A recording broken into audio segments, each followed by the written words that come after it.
Boa noite a todos. Infelizmente tivemos alguns probleminhas, não conseguimos entrar ao vivo, né? Então nós resolvemos gravar e deixar aí no nosso canal para que vocês possam assistir. Boa noite, né? Bom dia, boa tarde, no horário que vocês vão assistir essa live.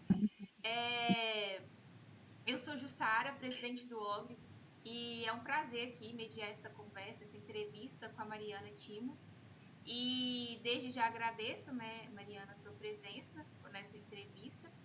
E depois, pessoal, eu sugiro a vocês o seguinte: vocês assistirem a nossa live não, né? Deixou de ser live. Mandem as perguntas aí depois, pode estar mandando aí nas redes sociais do Opinião, do OGRE, que eu vou estar encaminhando as perguntas para Mariana e depois eu respondo para vocês, tá bom? Aí vocês podem estar colocando o e-mail ou WhatsApp, que aí eu mando a resposta para vocês. Mariana, então vamos lá, né? Você poderia nos apresentar para a gente, falar um pouquinho aí da sua especialização, sua carreira? Vamos lá, sim, Jussara. Independente de ser live, de ser vídeo gravado, é um prazer para mim estar aqui hoje, junto com o Opinião, contando um pouquinho da minha história, da minha trajetória. Eu me emociono muito toda vez que eu falo, né, da minha trajetória, ela é bem marcante para mim. Espero que os ouvintes também sintam a mesma emoção. Bom, eu sou formada em Engenharia Ambiental pela Universidade Federal de Ouro Preto, eu me formei em 2005, e em 2012 eu ingressei no programa de Geografia e Tratamento da Informação Espacial da PUC Minas, onde eu acabei também fazendo o doutorado na sequência, finalizei ano passado, 2019. Atualmente eu sou doutoranda em Cartologia pela Universidade de Nova Gorica, na Eslovênia, sou conselheira fiscal da Sociedade Brasileira de Espeleologia e coordenadora da Escola Brasileira de Espeleologia, que é carinhosamente conhecida como EBRE, desde 2018. Essa é a minha atuação na área acadêmica. No âmbito profissional, sou diretora técnica da Espelaion Consultoria, onde eu atuo tentando promover o equilíbrio entre o licenciamento ambiental e a preservação do patrimônio espeleológico desde 2007. Que carreira, né? E qual foi seu maior desafio na espeleologia? Meu maior desafio foi a fundação da Espelaion Consultoria. A entidade, né, assim, quando a gente resolveu fundar a entidade, eu tinha pouco tempo de formada, eu me formei em 2005, né, e em 2007 eu já fundei a Espelaion Consultoria. Nesse meio tempo, eu trabalhei na Fundação Estadual do Meio Ambiente. Na época não tinha superintendências, né, as superintendências regionais. Então, assim, era uma época que ainda não se falava muito em espeleologia, e lembrando que o decreto, ele foi publicado em 2008, então em 2007 ainda não tinha possibilidade de você, de falar de espeleologia dentro do licenciamento, né, porque ainda não era permitido. Então, foi um processo bem complicado. Tem uma foto aí do início da Espelaion, só para vocês verem como que era antigo, né, 2007, os computadores ainda não eram daquele de tela plana, uma estrutura ainda bem limitada, né, e a Espelaion, assim, começou nessa portinha, era uma sala só na Avenida Amazonas, ali na Praça Raul Soares, com uma estrutura ainda muito precária. Pode passar a próxima foto. Essa é uma outra foto, a visão da mesma sala, né? Era uma salinha só, ficavam poucas pessoas, assim, umas 5 pessoas no máximo ali, trabalhando ao mesmo tempo.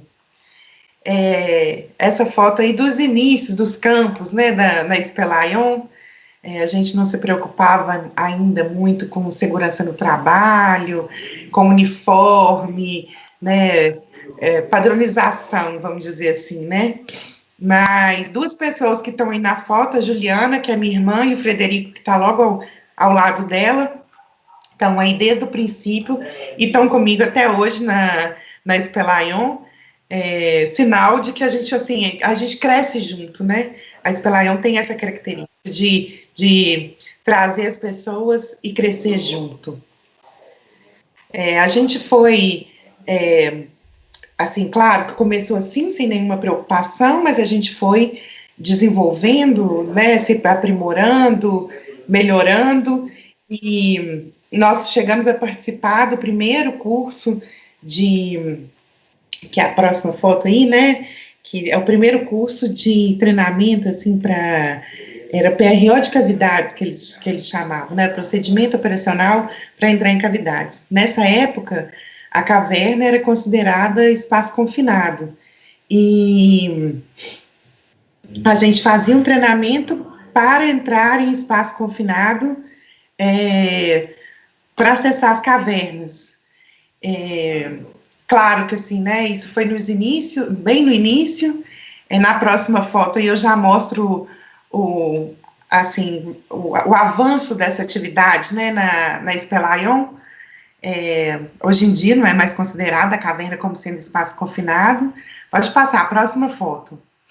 Mas a gente faz um treinamento intenso com todas as pessoas que entram para trabalhar na Espelaion, treinamento de primeiros socorros, de como tirar uma vítima de dentro da caverna, porque você se acidenta na 040, você liga para o SAMU e, né, 30 minutos no máximo o socorro chegou. No caso de você estar, mesmo que seja um trabalho para uma empresa de consultoria, dificilmente você vai ter acesso a telefone celular, então até você conseguir comunicar com alguém da empresa, aí comunicar com o bombeiro, até explicar onde você está, o bombeiro vai chegar, mas só que a vítima não está na beirada da estrada, às vezes tem que caminhar até chegar na caverna, e a vítima pode estar dentro da caverna, então assim, é muito difícil, é muito complicado você fazer um resgate num ambiente desse. Então, a gente faz um treinamento muito intenso hoje a gente se preocupou muito com isso, para que os profissionais, eles saibam atuar nessas situações de extremo risco, né? A gente evoluiu não só na parte da segurança, mas na parte técnica dos nossos trabalhos também. No início, a Espelaion, ela terceirizava serviços especializados, como, por exemplo, o levantamento do espeleológico. A gente não tinha um corpo técnico dentro da nossa empresa, né, que pudesse executar essa atividade. Hoje em dia, não. Hoje a gente tem um laboratório de espeleologia. Mandar um abraço aí para toda a equipe, né, de biologia da Espelaion. Então, hoje a gente tem uma estrutura que é capaz de triar todo o material coletado em campo e separar esse material para o envio diretamente para os especialistas. Então, a gente tem um controle maior também do processo de trabalho. Uma outra, como é que fala? Uma outra atividade, né, um outro processo interessante na Espelaion é que eu imaginava que, como a gente trabalha com muita gente de campo, muita gente, né, que gosta dessas atividades, assim, de outdoor, fazer trilha e tal, e que estão há muitos anos na espeleologia, eu imaginava que todo mundo conhecesse as cavernas turísticas do estado de Minas Gerais, que é a Gruta da Lapinha, Maquiné, Rei do Mato. E eu tive, assim, fiquei muito surpresa quando eu perguntei isso lá no escritório uma vez, assim, brincando, sem querer, numa conversa, e ninguém conhecia, ninguém tinha ido a essas cavernas. Eu fiquei muito impressionada, falei, não, então a próxima festa de fim de ano nós vamos fazer lá no Parque Estadual do Sumidouro. Foi essa foto aí da equipe, né, foi em 2016, o Rogério Tavares, que era o gestor do parque na época, eu liguei para ele, conversei, e aí ele falou, não, pode trazer a turma aqui. E foi muito legal, foi um dia, assim, uma festa de uma confraternização de fim de ano bem diferente, mas bem informativa, né? As pessoas aprenderam demais nesse dia, aprenderam, inclusive, as histórias que vocês vão contar na semana que vem, né? Sobre Peter Lund. Foi bem legal esse dia. E essa última foto não é a mesma foto da equipe que foi ao Parque Estadual do Sumidouro, mas é para fazer uma homenagem aí a toda a equipe da Espelaion Consultoria. Esses são os atuais colaboradores da Espelaion Consultoria, né, que com muito orgulho me ajudam a tocar a empresa. Ótimo. E esse é um pouquinho da Espelaion, né? E diante disso tudo, né, qual foi o seu maior desafio? Na verdade, desafio não, você já contou, né? Na verdade, assim, o que significa para você, né, a espeleologia e como que ela surgiu? Apesar que você já contou, né, aí uma imensa trajetória aí, mas como que foi? Bom, a espeleologia, ela entrou na minha vida como um hobby, né? Eu consegui transformar o meu hobby na minha profissão. Isso é muito gratificante, porque você, apesar de que, assim, hoje eu sou mais uma gestora, né, na diretoria da Espelaion, eu não faço mais, assim, campo, eu não estou mais diretamente ligada nas atividades, né, eu fico mais na gestão de pessoas, gestão de contratos, que é uma parte mais burocrática, mas é muito legal, assim, eu gosto muito da Espelaion e das atividades que eu exerço lá, e assim, do que eu consegui criar, né, aonde eu cheguei. Eu iniciei as minhas atividades na espeleologia em 2003, não sei se vocês lembram, eu falei que eu formei em 2005, eu entrei em Ouro Preto no ano de 2000, e aí em 2003 um colega da engenharia ambiental, um colega de sala, muito próximo a mim, ele já tinha ido, né, já conhecia a Sociedade Excursionista Espeleológica, e ele resolveu me convidar para participar do curso de Introdução à Espeleologia, que aconteceria naquele semestre. A entidade, ela faz esses cursos de Introdução à Espeleologia semestralmente, porque ela é organizada, ela é gerida pelos estudantes, por estudantes. Então, esses estudantes se formam e acabam se desligando da entidade. Então, ela precisa ter uma rotatividade, ter muita gente ali envolvida para garantir a continuidade da instituição, né? Então, eles usam esses cursos de introdução como forma de trazer mais pessoas. E essa aí é a foto, né, do meu curso de introdução, em 2003. Esse curso foi muito legal, era um modelo de curso diferente que a entidade fazia.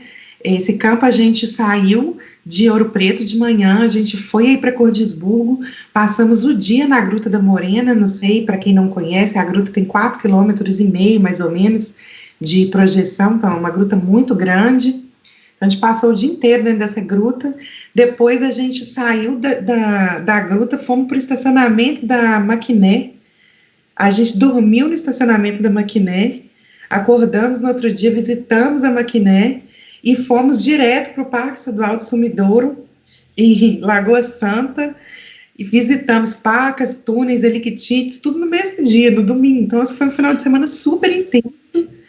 E eu saí desse curso, assim, maravilhada, estava encantada, não queria fazer outra coisa. Eu queria dar continuidade a essas atividades. E aí eu continuei na instituição. Eu acabei fazendo parte da diretoria, eu fui diretora de imprensa e divulgação durante um ano, e participei da organização de alguns eventos, né, esse aí, a Jornada de Estudos Espeleológicos, que foi em 2005, foi na sede do DEGEL, lá na UFOP, e acabei conhecendo várias pessoas que atuam ainda na área da espeleologia, né. Esse senhor que está no centro da foto é Vitor Dekesh, ele é o fundador da Geosol e fundador da Sociedade Excursionista Espeleológica também, então tive a honra de conhecer esse senhor muito simpático, que trouxe a espeleologia para o Brasil, né, que a sociedade, não só para o Brasil, mas para as Américas. A Sociedade Excursionista Espeleológica é a primeira entidade de espeleologia de todas as Américas. Que honra. Então foi muito bacana. Que honra. Uma honra. Realmente, uma honra muito grande. Durante as atividades na entidade, eu também participei de algumas excursões. Essa foto é de uma excursão em Iuiú, na Bahia, e foi em 2005 também. Foi a primeira vez que a SE foi para lá, para a Bahia, né, para essa região de Iuiú, e a gente fez contato com o prefeito da cidade, ele deixou a gente dormir na escola, a gente foi em julho, então era férias, né, escolares, as escolinhas estavam fechadas, ele deixou a gente dormir lá na escolinha, ele levava comida pra gente, tem que ver que ele recebeu a gente portas abertas, até porque eles estavam muito interessados em saber que turma que era essa que saiu lá de Minas Gerais para ir lá para Iuiú, o que tinha de interessante lá em Iuiú, né? E a gente visitava muitas localidades, porque as cavernas não estavam assim na cidade, no centro urbano de Iuiú, estavam nas localidades ao redor. E ali, mais impressionada ainda, as pessoas estavam, né, de sair um ônibus, né, que isso? E a gente descia um ônibus, descia aquele monte de gente do ônibus, eles ficavam impressionados, eles iam atrás da gente, visitaram algumas cavernas conosco, algumas que eles não tinham coragem de entrar, sabe? Foi bem legal. E aí, no final, a gente tirou essa foto com a comunidade para relembrar, né? Acho que foi bem marcante esse processo. E a SE tem esse caráter excursionista, né? Eles gostam, não gostam, faz parte dos objetivos da entidade, buscar novas áreas de pesquisa. E depois dessa excursão, a SE teve lá umas duas ou três vezes, né, e descobriram diversos vestígios arqueológicos, paleontológicos, importantíssimos, bem relevantes mesmo, cavernas com dimensões expressivas e que ainda estão em processo de topografia. Então, ainda tem muita coisa por se fazer em Iuiú. Aguardem novas. Aguardem novidades. Isso é bom. E, Mariana, fala um pouquinho do licenciamento ambiental e a espeleologia? Bom, o licenciamento ambiental, né, a preocupação com o patrimônio espeleológico dentro do processo de licenciamento ambiental, ele começou em 1987 com a publicação da Resolução CONAMA 05. Nesse momento, estavam em licenciamento alguns empreendimentos com alto potencial de degradação, como, por exemplo, a instalação da represa de Xingu, em Altamira, que estava em licenciamento pela Eletronorte, e o início das atividades de mineração em Carajás, também no estado do Pará. E aí também, nesse momento, então assim, lá no Pará, estavam iniciando alguns processos de licenciamento, estavam sendo descobertas algumas cavernas importantes, então estavam começando a prestar atenção na existência desse patrimônio, na necessidade de prestar atenção nisso, e ao mesmo tempo, já havia preocupação da Secretaria de Meio Ambiente do Estado de São Paulo a respeito da utilização turística das cavernas do sistema Areias, no Petar, porque tinha sido descoberto lá o habitat do mais importante troglóbio brasileiro, que é o bagre cego. Então, as entidades, né, o governo federal estava muito preocupado com essa questão, vendo a necessidade de se investir em pesquisas para descobrir melhor como é esse patrimônio, né, como funciona a dinâmica desse sistema. E então, com pouco conhecimento, sem saber direito como funcionava o sistema, as cavernas foram ganhar status máximo, né, de preservação, e entraram na Constituição Federal, que foi publicada em 1988, consideradas como sendo bens da União. Isso culminou na publicação do Decreto Federal 99556 de 90, e, nesse momento, ficou estabelecida a necessidade de estudos mais detalhados sobre o patrimônio espeleológico durante o licenciamento ambiental, e esse decreto estabeleceu que as cavidades naturais subterrâneas eram patrimônio cultural brasileiro e, como tal, deveriam ser preservadas apenas para pesquisa, para visitação turística, para uso recreativo.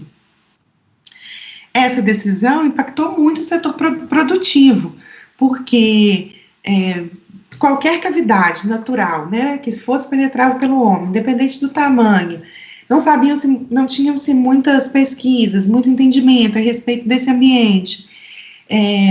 Então, aquilo ficou intocável, meio como um tabu, né? Então, muitos empreendimentos não levavam adiante, né, o processo de licenciamento, com muito medo da legislação e tudo mais. Então, isso começou a se pressionar o governo federal para uma flexibilização da legislação, o que aconteceu em 2008, com a publicação do decreto 6.640. Esse decreto estabeleceu uma hierarquia de relevância entre as cavernas e permitiu um impacto irreversível nas cavernas que fossem classificadas, né, como tendo baixa, média e alta relevância, e protegeu integralmente apenas as que alcançaram um grau de relevância máximo. Aí eu faço uma crítica, assim, a gente sai de um estágio onde não pode nada e passa para um onde pode quase tudo, né? Sim. Só as de máxima relevância agora é que não podem sofrer impacto. Então, mas assim, apesar da gente ter essa perda efetiva do patrimônio espeleológico, porque não há como negar que cavernas, né, foram suprimidas, né, que estão sendo analisadas ainda, outras, né, para o processo de licenciamento, houve também um aumento considerável das pesquisas sobre o assunto e a identificação e descrição de milhares de cavernas nesses 12 anos de validade do ato legislativo.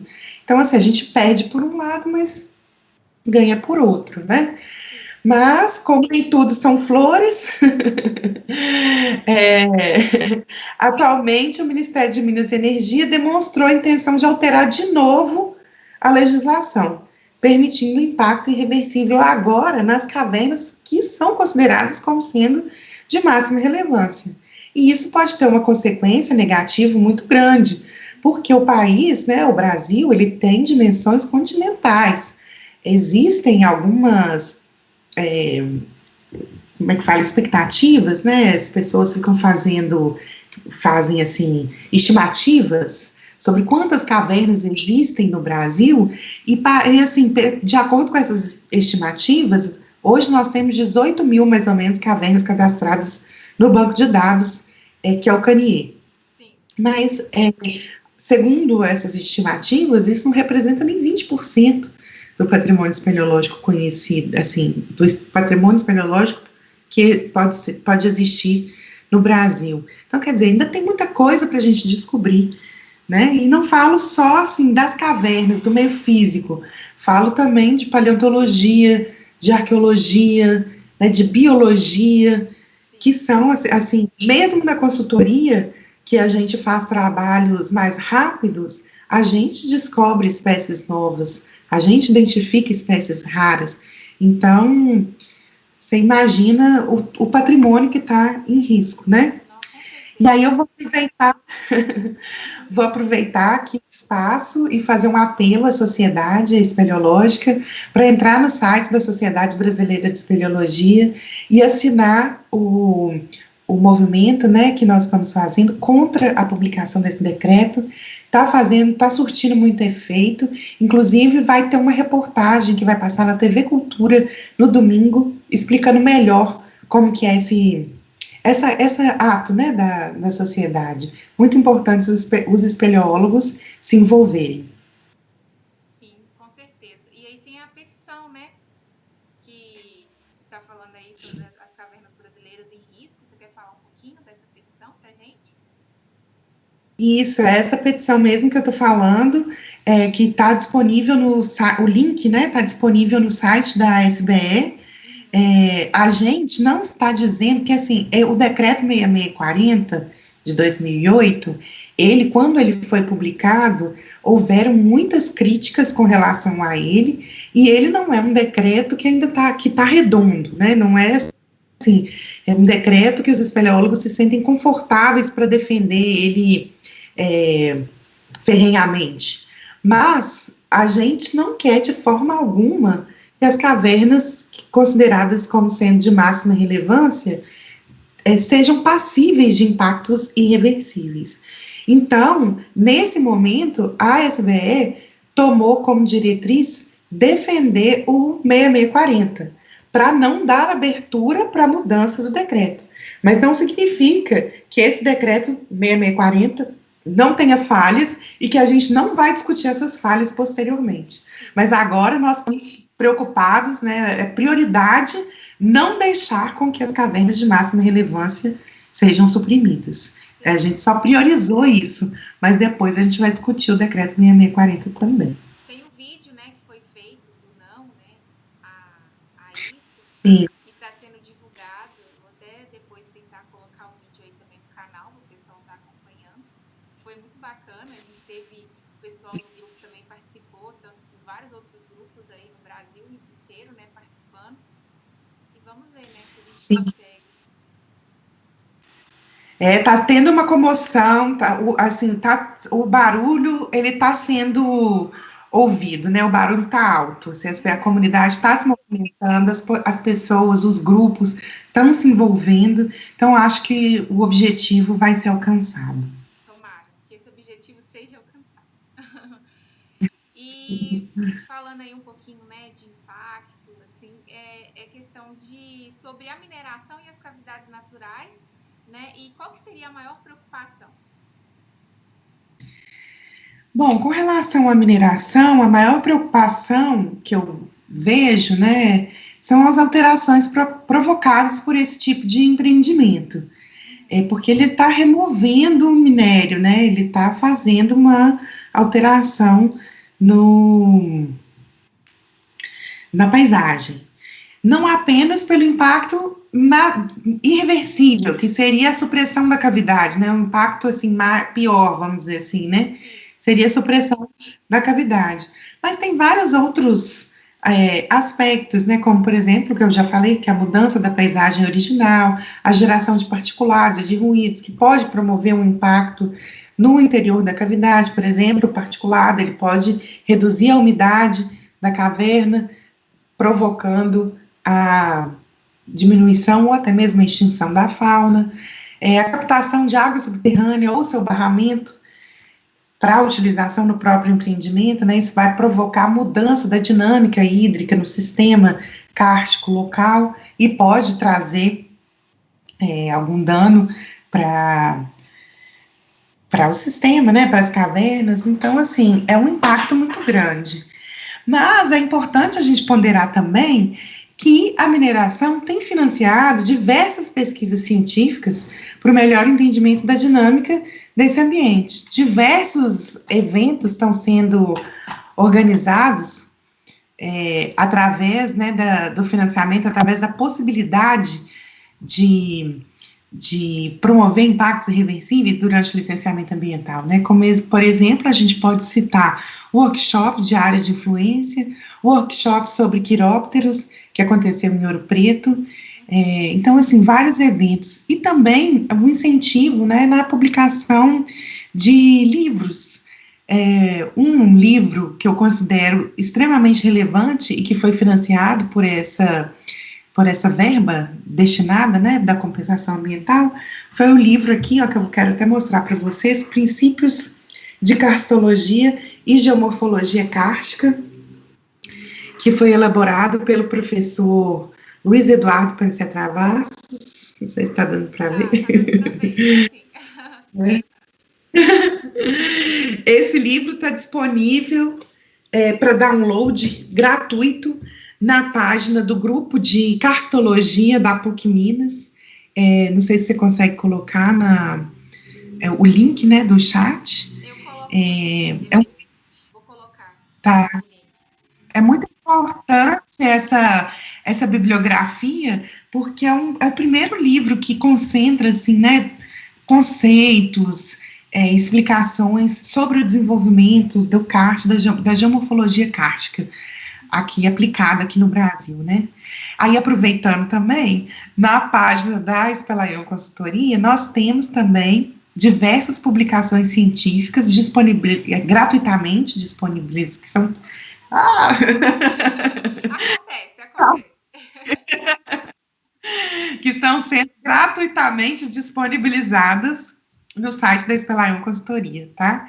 Então, quem quiser acessar lá também, se puder colocar o link, vai ser muito bom. Então, tudo bem.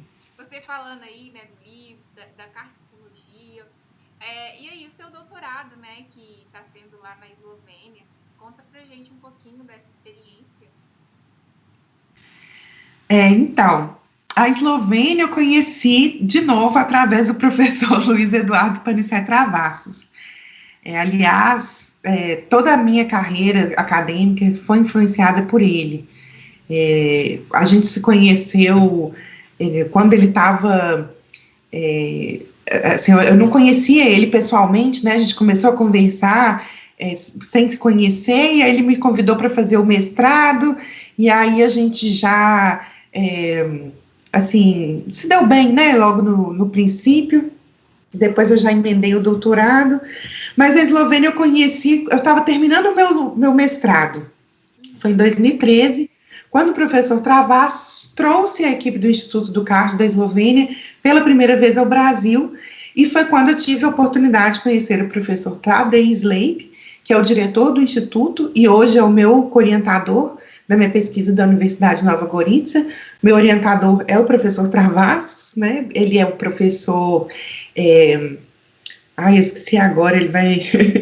Mas ele é um professor especial lá do Instituto, né? Então, ele pode ser meu orientador, e o professor Tadej Sleip é co-orientador, porque ele é lá da Eslovênia, né? E acaba facilitando os trâmites também. Eu conheci ele, conheci o professor Martim Inês, que é o coordenador do programa de pós-graduação em carcitologia, que é esse programa que eu me inscrevi, e conheci outros pesquisadores importantes do Instituto também que vieram nessa oportunidade, né? Depois, aí nessa oportunidade a gente visitou o PESU, né? Foi até a pesquisa da Vânia Kelly que a gente levou eles para conhecer. Depois, em 2014, os mesmos pesquisadores retornaram ao Brasil e a gente visitou o Peruaçu. Essa foto que está sendo mostrada aí é uma foto da reunião inicial, a gente já lá no Peruaçu, na sede do parque, conversando com o pessoal do parque, explicando os objetivos do trabalho, né, os objetivos da visita desses pesquisadores, que vieram financiados pelo CNPq. O professor Travassos escreveu um projeto de pesquisa, né, que foi aprovado, conseguiu financiamento e conseguiu trazer esses pesquisadores para cá. Então, eles vieram com um objetivo, né, para fomentar a pesquisa aqui no Brasil. Aí, em 2014, eu já estava finalizando o meu mestrado, quando eles vieram pela segunda vez, eu já fiquei, assim, empolgadíssima, né, com o pessoal da Eslovênia e tal. E eu estava finalizando meu mestrado, já tinha decidido que eu ia fazer o processo seletivo para emendar o doutorado logo, então eu fiz o processo seletivo no final de 2014 para começar em 2015. Em 2015, o professor Travassos foi para a Eslovênia, porque ele ia fazer o pós-doutorado dele lá, e ia ficar um ano lá na Eslovênia. Quando ele foi, eu já falei assim, eu acho que eu já descobri quando que eu vou para a Eslovênia. Eu vou atrás de você. Eu falei, você não vai ficar livre de mim, professor. Daí, a gente foi conversando, e eu falei, combinamos, né? Falei, faltando 3 meses para o seu retorno, eu vou, aí eu fico aí esses 3 últimos meses com você, porque aí, com 3 meses, não precisa de visto para visitar a Eslovênia, né? Então, eu falei, eu vou, fico esses 3 meses, e a gente volta junto. Aí, beleza, fui para lá, e eu, assim, sem ter feito contato com o Instituto, sem saber, né, como que as pessoas iam me receber ou não, mas eu fui com a cara e a coragem, e o professor Travassos, né? Eu falei, minha porta de entrada, né? Meu cartão de entrada. E foram 3 meses intensos, fui muito bem recebida.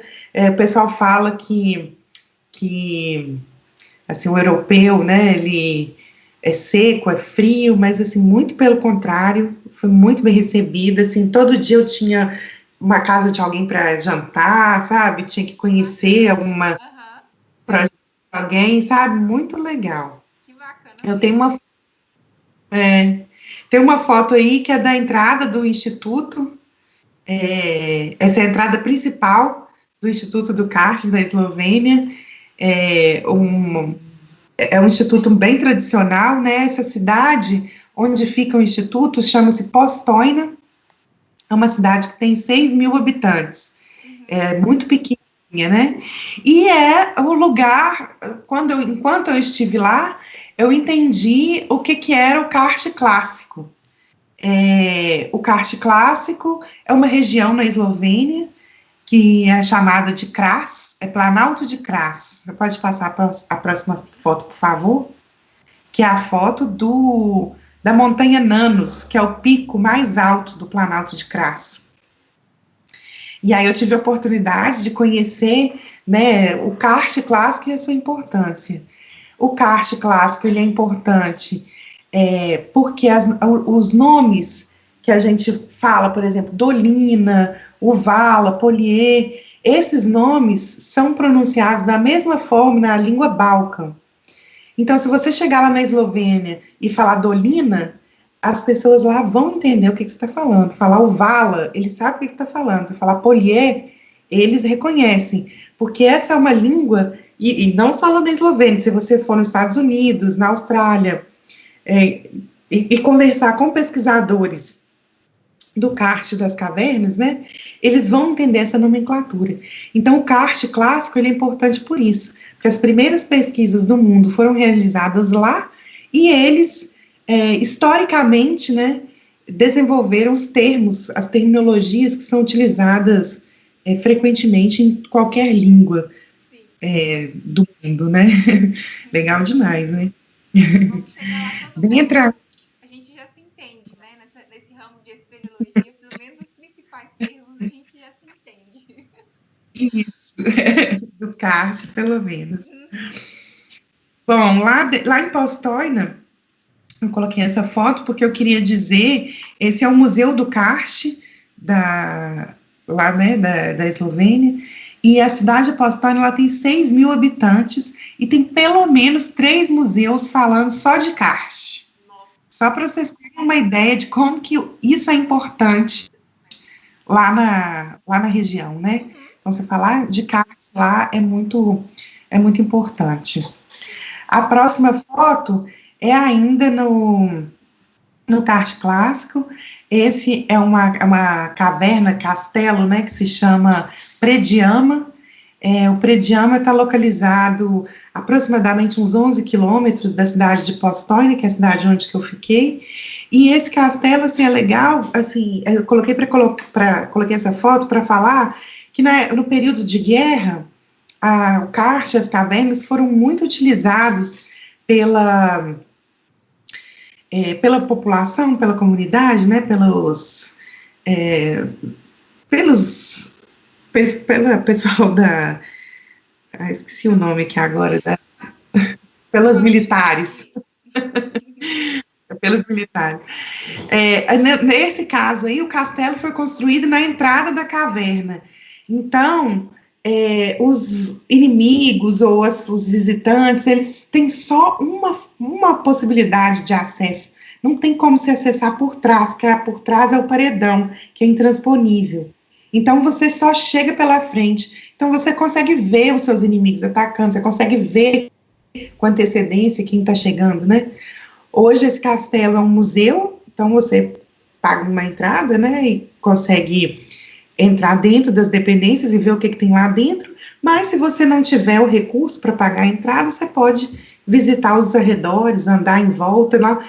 O legal lá na Eslovênia é muito isso, é tudo muito democrático, sabe? Assim, tem a parte que você paga para entrar, e é claro que as melhores coisas estão lá dentro, mas se você não tem o dinheiro, não tem esse recurso, você tem a possibilidade de visitar gratuitamente os pontos turísticos, sabe? E eu achei isso bem interessante. Essa outra foto é de uma ponte calcária, que é o Raco Scotian, que fica lá também no Kart Clássico. É um lugar muito conhecido, muito visitado.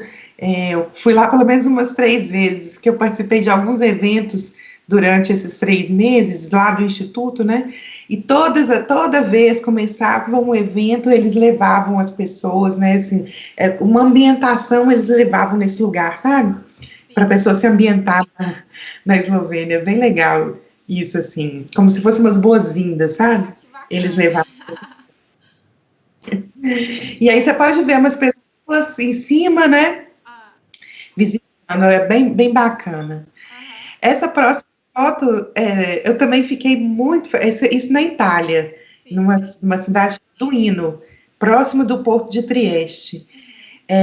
Um lugar bem legal que eu achei, que assim, aqui a gente, assim, né, é área de um sítio paleontológico, ninguém chega perto, tem cerca, tudo fechado, né? Lá foi o contrário, assim, área de dinossauro, tipo assim, vai embora? Não, entre, né? Assim, pode entrar à vontade.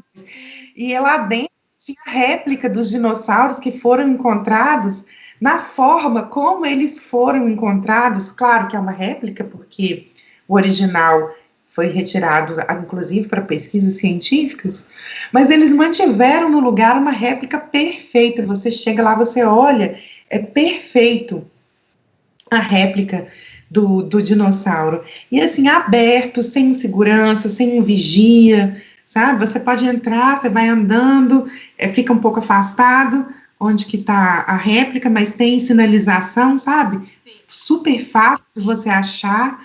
E eu fiquei muito encantada com isso, assim, lá na Europa, né? Assim, a possibilidade, assim, a diferença cultural, né, das pessoas. Muito bacana. Muito diferente daqui, né? Muito diferente. Bom, mas lá na Eslovênia, no período que eu tive lá na Eslovênia, eu não conheci só o kart clássico. Eu tive a oportunidade de conhecer também o kart dinárico, que é um kart muito relevante também, inclusive para essa história da nomenclatura que eu falei, né, das terminologias. Eu tive a oportunidade de conhecer um professor lá, que é o Andrei Miheltz. Ele é um professor, ele é geógrafo também, e ele é muito apaixonado com o kart e com a geografia. E aí ele falou, Mariana, eu estou indo com uma excursão, os alunos, a gente vai ficar uma semana acampado no kart dinárico. Nossa, professor, eu queria ir muito, mas eu vim aqui, não trouxe barraca, né? Não, eu te arranjo uma barraca, se você arrumar um saco de dormir, você pode ir com a gente. Aí eu fui lá, comprei um saco de dormir, comprei um colchão inflável desses pequenininho, baratinho, né? E passei as coisas e fui embora com eles. A gente não dormia, assim, cada dia a gente dormia num lugar, sabe? Então a gente montava e desmontava o acampamento todo dia. A gente tinha umas vans, a gente entrava nessas vans e ia passeando. Passeando e aprendendo, né? Que lá, enquanto você passeia, você aprende. Então, a gente passou pela Croácia, essa foto aí é na Croácia, é uma nascente, Cetin Spring, que fica na Croácia. Tive a oportunidade de conhecer também uma feição espeleológica, que é o que é a próxima foto. Essa feição é uma feição residual, ele fica numa área, numa superfície plana, né? Lá, no caso, era um polier bem, bem extenso, de quilômetros de extensão, e no centro desse polier tinha essa feição residual, que é o né? Provavelmente a dissolução diferencial, né? É que promoveu a permanência, né, dessa feição aí, na região de Gospić, na Croácia. Tive a oportunidade também de ver, mesmo que de longe, as Velebit Mountains. Essas Velebit Mountains são um conjunto de montanhas que tem mais de 100 quilômetros de extensão contínua, assim, é muito grande, muito relevante, tem diversos abismos de quilômetros de desnível nessas montanhas, sabe? E senão a gente não conseguiu chegar lá, porque era uma viagem de uma semana, a gente não estava preparado para isso, né? Uhum. Mas a gente teve essa oportunidade aí de ter essa visão panorâmica, vamos dizer assim, né? Não, isso é muito bom, né? Nossa, né? Foi muito legal mesmo. Eu tô relembrando aqui, tá passando um filme na minha cabeça. Nesse A dia gente tava visitou. te interrompendo. E nesse dia aí tava muito frio. Então, no período em que eu visitei a Eslovênia, Hum. eu cheguei lá em abril. Então, tava assim, terminando o frio para começar o verão, né? Que o verão lá começa junho, julho. Sim. Essa viagem foi em maio. Então, assim, não tava nem tão frio, nem tão quente, sabe? Tava dando para sobreviver, Ah, vamos então tá dizer bom. assim. Porque nesse tempo, porque assim, você chegou, né, a entrar nas cavernas, né, em algum. Cheguei. Porque a temperatura lá chega a quanto lá dentro das cavernas? Porque aqui já é frio às vezes, né? Lá é bem frio. Até tem uma foto aí mais para frente que eu vou comentar sobre isso, sobre a temperatura nas cavernas, mas é bem mais frio. É questão assim de 6 a 8 graus de temperatura. É.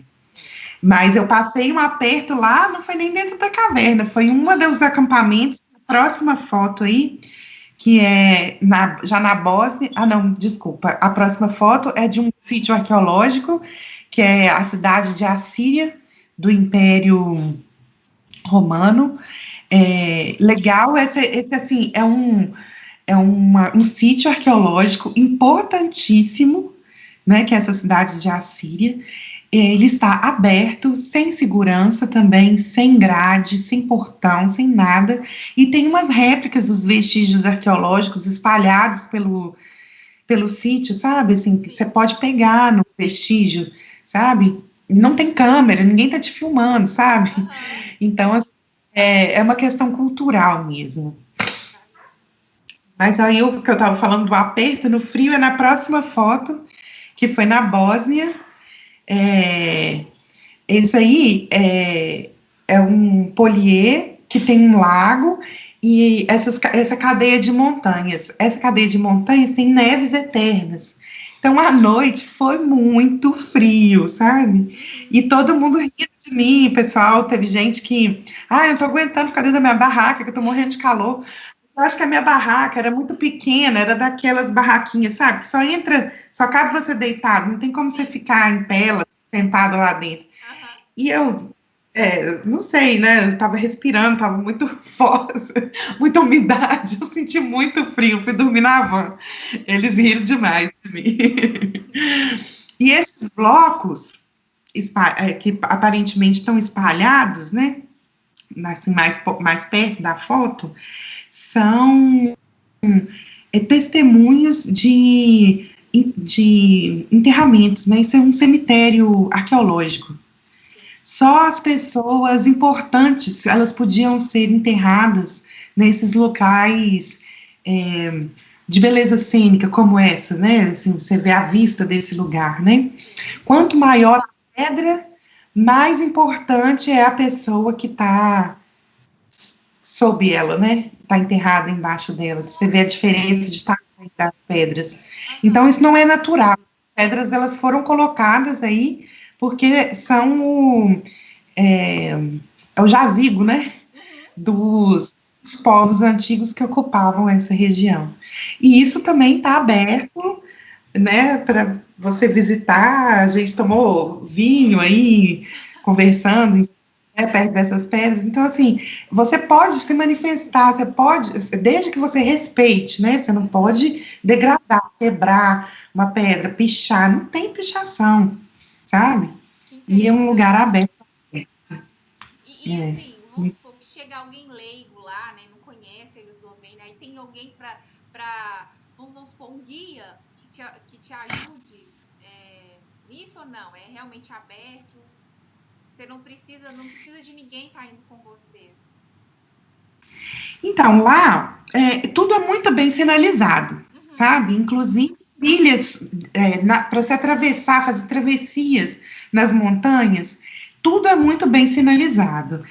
Você pode fazer contato com grupos na internet, você fala e você pode arranjar alguém para te guiar, mas normalmente as pessoas vão sozinhas mesmo. Tem mapa, você compra mapa, igual você compra guia 4 rodas, sim. Você compra o mapa para visitar esses lugares em banca de jornal, sabe? Sim, sim.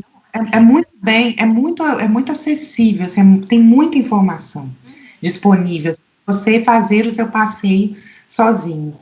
Mas, claro que se você quiser, né, contratar uma pessoa, um guia, é possível também.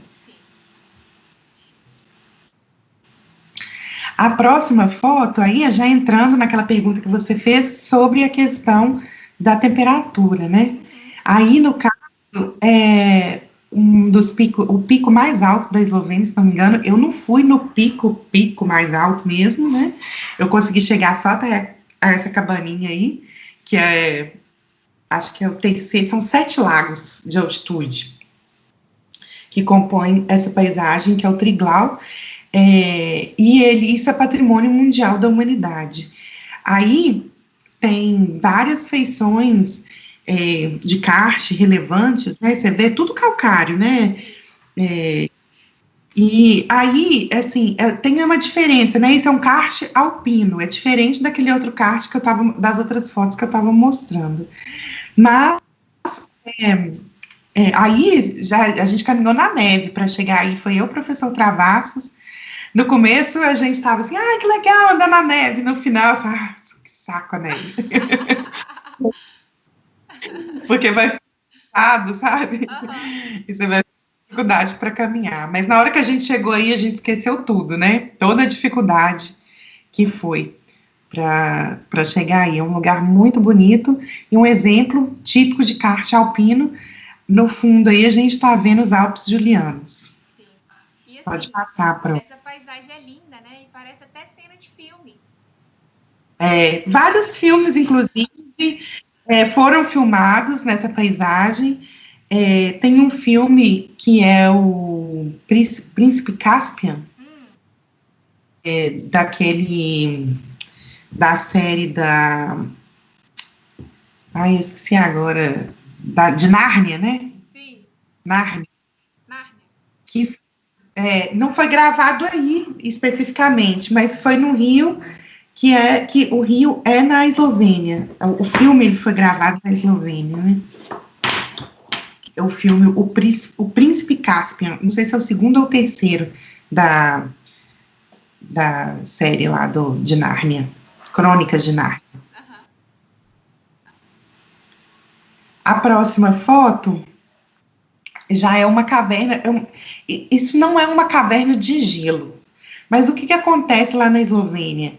Isso é caverna normal, igual a caverna tem aqui no Brasil. Só que dentro da caverna é de 6 a 8 graus. Só que, por exemplo, no calor, né, no verão, a temperatura do lado de fora, ela tá 17, 20 graus. E dentro da caverna continua a ser 6 graus. Então, na hora que entra aquele ar quente, ele se choca com o ar frio de dentro da caverna, né?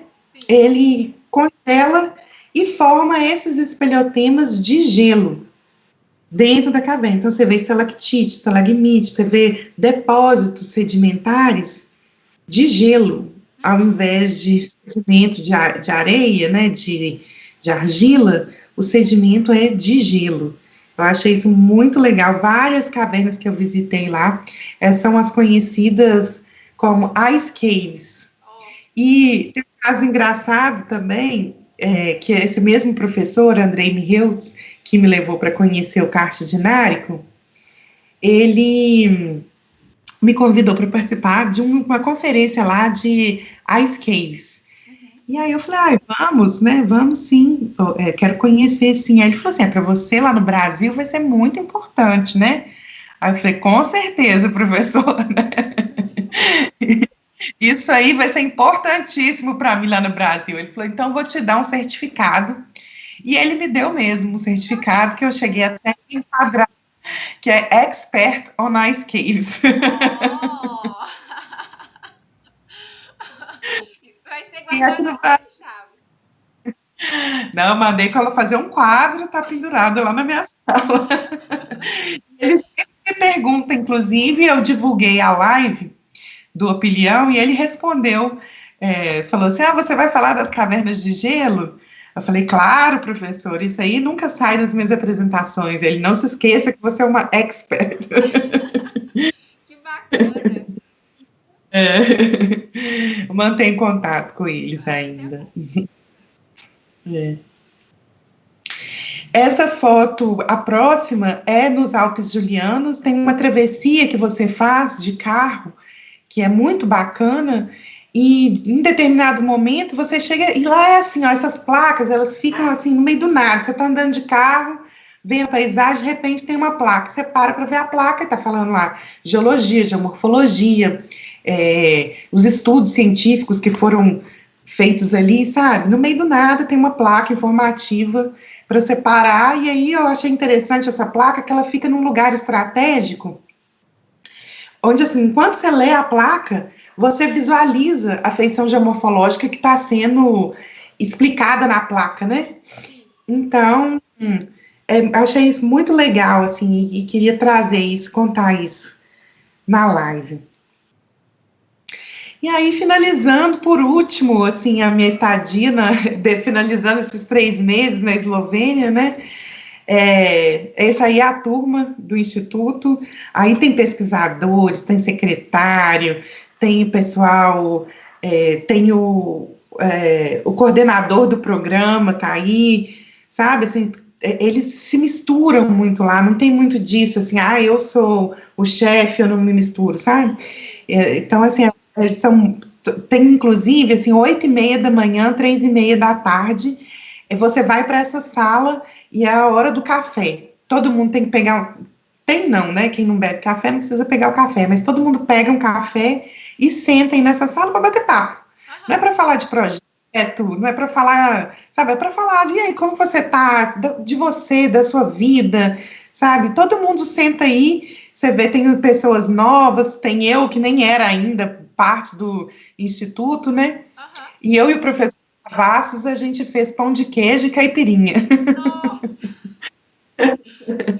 Para esse café. Depois ninguém trabalhou. O pão de queijo só. A caipirinha não. Nossa! E essa aí foi a nossa despedida, porque aí nós voltamos juntos para o Brasil, né? Então essa foi a minha despedida e a do professor Travassos, nesse período que ele ficou lá também, 1 ano na Eslovênia.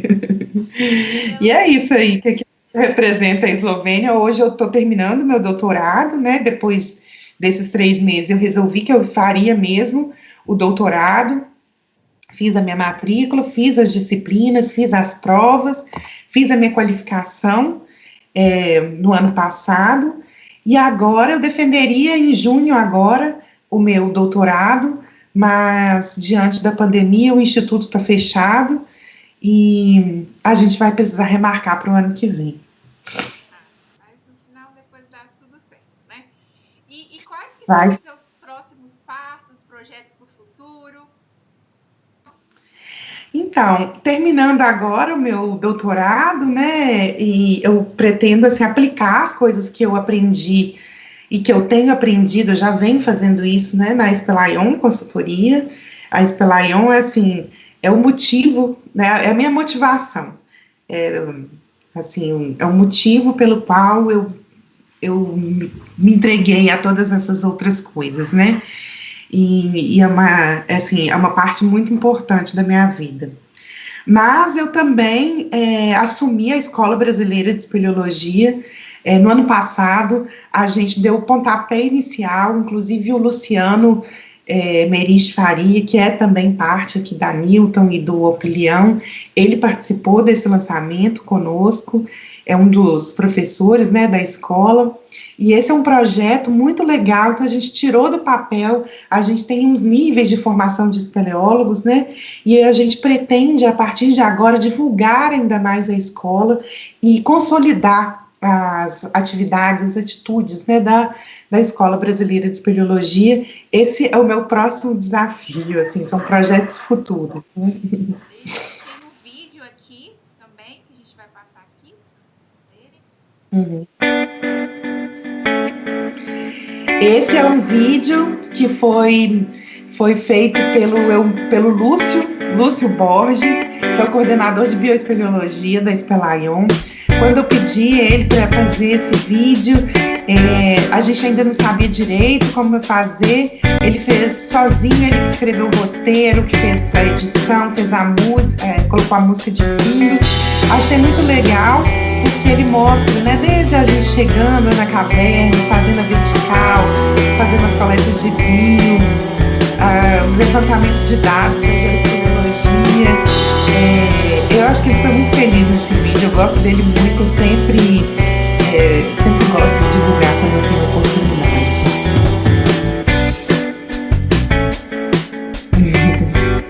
E esses são os contatos da Espelaion Consultoria, quem quiser, né, fazer algum contato conosco. Ai, eu tirei aqui sem querer, mas pode deixar, a gente vai acrescentar aqui e colocar todos. E agora seria a hora das nossas perguntas, né? De responder todas as perguntas enviadas aí no chat. Infelizmente, né, devido ao ocorrido, a gente não ter conseguido acesso ao YouTube. Eu falo aí mais uma vez, né? Quem que assistiu o nosso vídeo pode mandar as perguntas aí ou no canal do Marião, ou aí coloca ou no Insta, né, ou no Facebook, coloca o telefone, e-mail, eu vou passar para a Mariana as perguntas, ela vai me responder, eu envio para vocês. E foi ótimo, né, gravar esse vídeo com você, Mariana. Eu te agradeço imensamente por essa oportunidade, né, de deixar, né, te entrevistar. É uma honra para mim. E agradecer também, né, a todos que vão nos assistir, né, iria nos assistir. Eu peço mais uma vez perdão infelizmente não estava aqui ao nosso alcance de poder corrigi-lo, poder passar isso, de ser uma live mesmo. Mas eu peço a vocês, né, que acompanhem aí o nosso canal do Ogre, Opinião Grupo de Estudos Espeleológicos. Siga a gente também no Instagram, Facebook. E é isso. E Mariana, eu queria saber de você se você tem alguma consideração que queira fazer. Eu queria agradecer também a oportunidade de estar aqui. Eu queria, assim, que vocês não se preocupassem tanto com essa questão de não ter dado certo ser ao vivo, né? Eu acho que o importante é que a gente fez a gravação, que a gente está aqui, que a gente vai disponibilizar o conhecimento. Todo mundo está aprendendo como trabalhar nessa pandemia, né? Então, ninguém tem ainda a receita de bolo, como deve ser feita as coisas. Hoje foi um dia super movimentado, eu acho que o Instagram, né, Instagram não, o YouTube, né? Sim. Super movimentado, a gente não contava com isso. Infelizmente, eu também peço desculpas às pessoas que vieram para nos assistir, né, ao vivo, não tiveram oportunidade, mas eu tenho certeza que vocês vão gostar desse vídeo, porque eu tô aqui, assim, super emocionada e muito feliz de ter participado. Queria agradecer nessa oportunidade que o Opinião me deu de relembrar esses momentos que foram muito felizes na minha trajetória. Agradeço a todos e boa noite. Muito obrigada, e eu te agradeço mais uma vez, obrigada mesmo por isso. E aí eu peço a todos, né, que a gente terá nossa live no sábado, dia 23/5, falando um pouquinho aí sobre a vida do Pinterhood. E é isso, eu agradeço a todos. Nossa, muito obrigada.